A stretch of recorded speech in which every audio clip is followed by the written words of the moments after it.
permasalahan isu HAM, khususnya pekerja migran, Pak, yang barusan terjadi di Malaysia, kami sudah bahas juga. Ini perlu adanya tindakan nyata dari Menteri HAM, bagaimana ke depan melakukan lobby, melakukan perjanjian atau apapun juga dengan negara tujuan Malaysia dan lain sebagainya. Karena pekerja migran ini adalah aset Indonesia yang beberapa lalu kan ditembak sampai mati, Pak.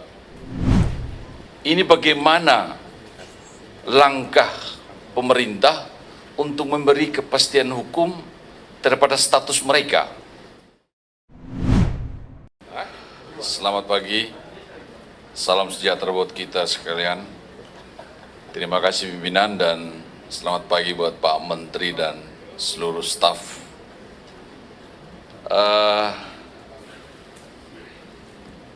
Kalau saya melihat, saya dukung penuh untuk kegiatan Pak Menteri karena ini adalah tugas kami daripada Komisi 13. Terhadap postur anggaran yang saya sudah baca ini ya, dengan sisa anggaran 37 miliar, dengan luas wilayah Indonesia yang luas begini, permasalahan HAM-nya harus kita tangani itu, apa mampu ini kan begitu. Gitu. Ini habis di Jakarta ini barang ini, udah sampai ke daerah kan begitu. Terus ditambah lagi dengan belanja operasional. Pak Umbu, nanti kalau yang itu nanti setelah ini. Jadi kita ikutin yang isu dulu kita bincang. Ini pembukaan aja, Pak. Pembukaan Pak Ketua. Langsung ke soal isu. Supaya Pak Menteri tahu bahwa kita peduli terhadap perlindungan HAM. Saya permasalahan isu HAM, khususnya pekerja migran, Pak, yang barusan terjadi di Malaysia, kami sudah bahas juga. Ini perlu adanya tindakan nyata dari Menteri HAM, bagaimana ke depan melakukan lobby, melakukan perjanjian atau apapun juga dengan negara tujuan Malaysia dan lain sebagainya. Karena pekerja migran ini adalah aset Indonesia yang beberapa lalu kan ditembak sampai mati, Pak. Ini bermuara atau bersumber daripada human trafficking, Pak. Nah, ini perlu kita perhatikan betul bagaimana human trafficking itu tidak terjadi, sehingga tidak terjadilah hal-hal seperti kejadian yang sangat miris dan kita mengecam dengan keras hal tersebut. Terus yang paling menjadi perhatian kami juga tentang pekerja migran Indonesia yang ilegal, Pak, di Malaysia, yang bahkan sudah banyak kami dengan masukan di tingkat balik, Pak, masukan dari aspirasi seluruh organisasi NGO yang berada di situ, itu bisa puluhan ribu bahkan ratusan ribu, Pak. Dan data itu tidak ada data yang akurat jumlah berapa sih pekerja migran Indonesia yang ada di Malaysia dan negara lain, itu tidak ada data yang tepat. Yang legal saja tidak punya data yang tepat, apalagi yang ilegal, Pak.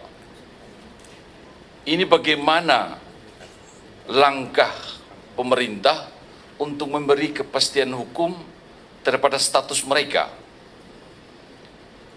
Kami juga membahas beberapa isu dengan teman sejawat kami dari DPR RI, dari fraksi Golkar, yang punya dapil luar negeri, Pak. Jadi di daerah Sabah, Tawau atau di Malaysia lah, itu punya program pemutihan terhadap TKI ilegal.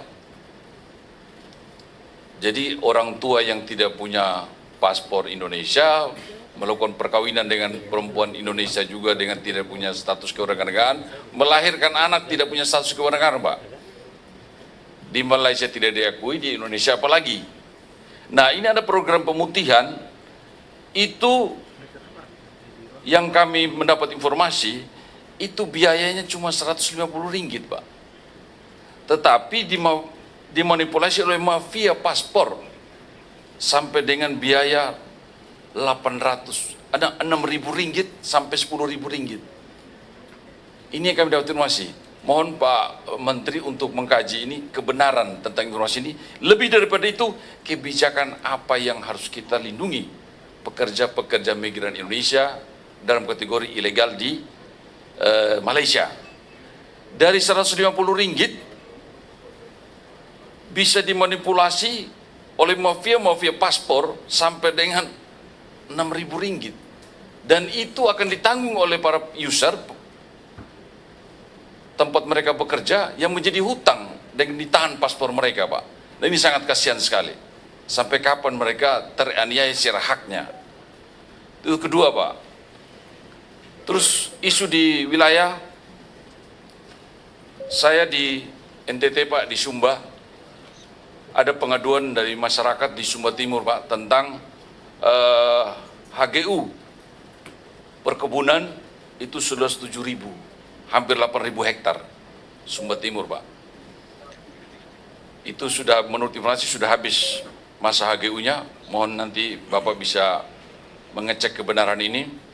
Masyarakat karena kondisi perkembangan iklim dan lain-lainnya, banyak masyarakat pinggiran wilayah itu tidak punya akses lagi kepada padang, ladang untuk penghidupannya. Karena kita masyarakat Sumba adalah pertanian peternakan, Pak. Karena bergesernya iklim atau situasi kondisi pertambahan penduduk ini dengan luas wilayah yang 7.000, saya mantau informasi bahwa perusahaan ini dengan 7.000 hektar paling sekitar 2 hektar apa 10 hektar saja yang dipergunakan. Berarti ada hampir 90% luas wilayah itu tidak maksimal dan tidak berdaya guna, berdampak positif bagi warga sekitarnya. Ini mohon ini sampai ada demonstrasi, Pak, di Sumba Timur. Mohon ini masukan buat Pak Menteri untuk melihat hal tersebut. Kedua, isu yang paling menghebohkan adalah pagar laut di Tangerang, Pak. Nah, ini mungkin akan masuk surat besok atau 1-2 hari ini dari para nelayan di Tangerang. Ini menurut kajian hukum kami bahwa ini merupakan pelanggaran hak asasi manusia, yaitu para pekerja di laut yang tertutup akses kehidupannya kepada laut. Ini mohon menjadi perhatian Pak Menteri untuk bagaimana ini ditindaklanjuti agar hak asasi manusia di wilayah tersebut terlindungi. Selanjutnya tentang tadi Bapak katakan bagaimana melakukan kerjasama di setiap lembaga HAM dan keadilan. Perlindungan hukum kepada masyarakat. Pelanggaran HAM banyak dilakukan oleh pemerintah. Yang menjadi objek adalah atau masyarakat. Jadi bagaimana Kementerian HAM melakukan hubungan kerjasama atau komunikasi dengan pihak penegak hukum lainnya seperti kepolisian dan kejaksaan di dalam melindungi hak asasi setiap korban, setiap saksi di dalam penyidikan suatu perkara. Nah, ini perlu ada, disitulah di ruang-ruang sempit itulah terjadi pelanggaran HAM. Nah, ini perlu adanya bagaimana hak asasi manusia ini disandingkan dengan proses keadilan. Demikian pun di fenomena terjadi di dunia peradilan, Pak. Dunia peradilan kita di Indonesia dengan independensi hakim dalam memutus satu perkara. Ini terjadi di ruang-ruang ini kita kategorikan independensi hakim sehingga munculnya perkara-perkara dengan putusan-putusan yang aneh, tidak menjunjung hak asasi manusia dan rasa keadilan itu sendiri. Banyak contoh, hakim-hakim sudah tertangkap oleh KPK. Karena dengan ruang-ruang independensi hakim ini. Kita fokus pada persoalan HAM-nya. Jadi itu Pak Menteri yang saya maksudkan bahwa Kementerian HAM bisa mendorong mensandingkan proses keadilan, proses peradilan dengan hak asasi manusia. Terima kasih. Nanti saya akan lampirkan surat, Pak, dari Sumba Timur untuk Pak Menteri. Terima kasih.